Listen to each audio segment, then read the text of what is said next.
श्री स्वामी समर्थ श्री गुरुदेव दत्त. बघा 17 मे पासून अधिक महिन्याला म्हणजेच अधिक मासाला सुरुवात होत आहे, ज्याला आपण मलमास देखील म्हणतो आणि त्यासोबतच पुरुषोत्तम महिना असं देखील म्हटलं जातं. आता मलमास का म्हणतात, पुरुषोत्तम महिना का म्हणतात, त्यासोबत कोणते नियम या महिन्यामध्ये पाळायचे, सर्व काही माहिती मी तुम्हाला या व्हिडिओमध्ये सांगणार आहे की तुम्ही या महिन्यामध्ये खरं काय करायला हवं, काय नाही करायला हवं. त्यासाठी व्हिडिओ तुम्ही शेवटपर्यंत नक्की बघा. तुम्हा सर्वांचं खूप खूप मनापासून स्वागत आहे आपल्या निष्ठा या यूट्यूब चॅनलमध्ये. तुम्ही अजून आपल्या चॅनलला सबस्क्राईब केलं नसेल तर नक्की आपल्या चॅनलला सबस्क्राईब करा. व्हिडिओ आवडला तर व्हिडिओला नक्की लाईक करा. बघा, अधिक महिना, मल महिना, पुरुषोत्तम महिना किंवा धोंड्याचा महिना अशी 4 नावं आहेत या महिन्याला आणि हा महिना भगवान विष्णूंना समर्पित आहे. त्यामुळे या महिन्याला जेवढ्या तुम्हाला शक्य होतील ना, जेवढ्या तुम्ही सेवा करू शकताल, भगवान विष्णूंच्या सेवा करायच्या आहेत, तुम्हाला पारायणे करायच्या आहेत, कोणते पारायण करू शकता ते देखील मी तुम्हाला पुढे सांगेलच. हा भगवान विष्णूंना समर्पित महिना आहे, कारण की बघा, याला पुरुषोत्तम महिना का म्हणतात, तर पुराणामध्ये असं सांगितलं आहे की या महिन्याला कोणीही महत्व देत नव्हतं, तेव्हा भगवान विष्णूंनी या महिन्याला स्वतःचं नाव दिलं, म्हणून याला पुरुषोत्तम महिना असं म्हणतात. आणि अधिक मास का, तर हा 33 महिन्यातून एकदा महिना येतो. 33 महिन्यांनी एकदा हा महिना येतो, त्याच्यामुळे याला अधिक मास असं देखील म्हटलं जातं. आणि या महिन्यामध्ये तुम्ही जेवढ्या सेवा कराल, जेवढे दानधर्म कराल, तेवढं जास्त पटीने तुम्हाला पुण्य मिळणार आहे. आता खूप लोकांना प्रश्न पडतो की अधिक महिन्यामध्ये आपण काय करायला हवं आणि काय नाही करायला हवं. कोणी कोणी म्हणतं देवाला, आम्ही कुलदेवतेला जाऊ शकतो का, इतर देवतांचे दर्शन घेऊ शकतो का, किंवा घरामध्ये देवाची पूजा, माझ्या मुलाचा बर्थडे आहे मग मी अधिक महिन्यामध्ये मुलाचा बर्थडे साजरी करू शकते का, किंवा इतर काही.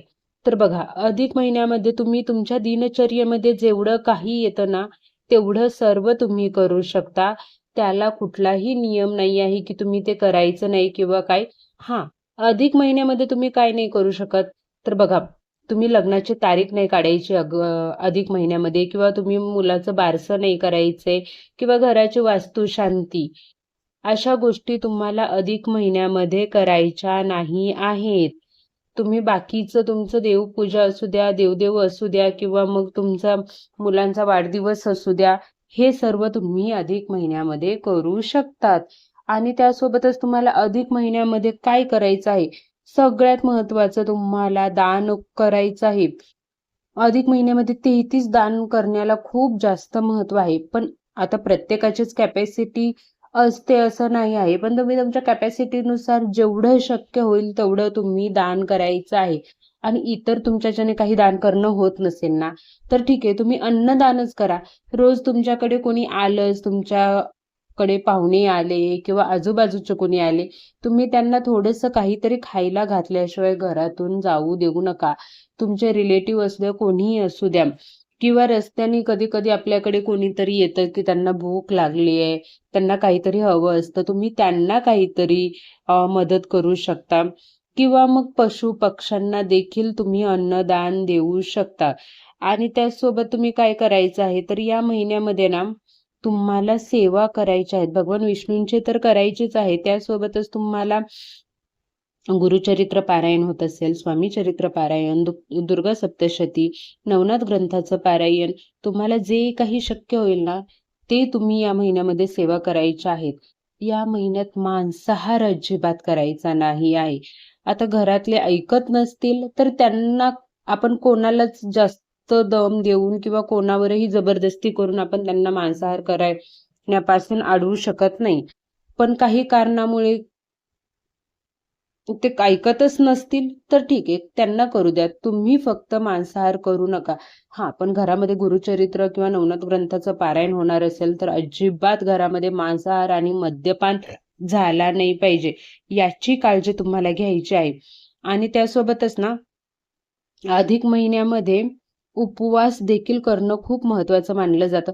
आता रोज उपवास जरी तुमच्याकडून शक्य होत नसेल, काही काही लोक करतात, हा खरंच पूर्ण महिना उपवास पकडतात. ठीक आहे, तुमच्याकडून होत असेल पूर्ण महिन्याचा उपवास तुम्ही करा किंवा 1 दिवसाचा, 3 दिवसाचा असा देखील तुम्ही उपवास करू शकता.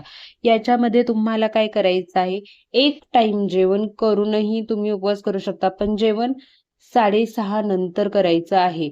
दिवसभर तुम्ही फलाहार घेऊ शकता आणि त्यासोबतच सगळ्यात महत्त्वाचा नियम आहे, की तुम्ही उपवास करताय, जेवण करताय त्यावेळेस तुम्हाला मौन धारण करायचं आहे. जेवताना उगीचच इकडल्या-तिकडल्या गप्पा, गोष्टी, फोनवर बोलणं हे सगळं करायचं नाही आहे.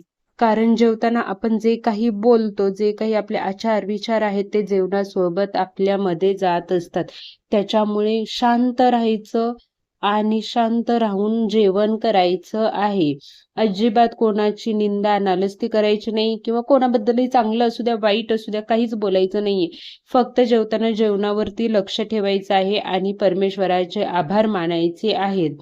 अशा प्रकारे तुम्हाला नियम या महिन्यामध्ये पाळायचे आहेत. अजून या अधिक महिन्याबद्दलची माहिती मी तुमच्यापर्यंत घेऊनच येईल.